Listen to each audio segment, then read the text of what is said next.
तो 18-20 साल हो चले भरा की खिदमत हाजिर होंगे कच्चा कुछ चुपते पट्ठी लाई मेरा भाई किमें वाला कबाब तैयार करनी बहुत चंद के मसाले पा के कबाब तैयार करने पहले लबर देना लसन अदरक प्याज टमाटर हरी मिर्च काली मिर्च लाल मिर्च सफेद जीरा सुका धनिया हरा धनिया बेसन पाला का रात वाला कीमा और कसूरी मेथी ला बड़ी बात अंदर साडा ऐलान है कि कोई दोस्त भैन भरा मुसाफिर साडे कबाब चो आलू ही है पैदा आलू की करने छिलड़ साहब दोस्त भैन भरा मेरे भाई ज्यादा नहीं अपनी तरफों दावत देनी है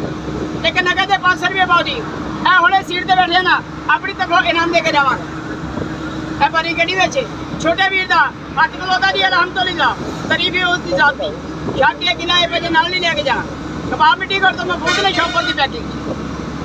रह गया सवाल कीमत है मेरे भाई कीमत नहीं खिदमत है क्योंकि कीमत होते चल के जानती है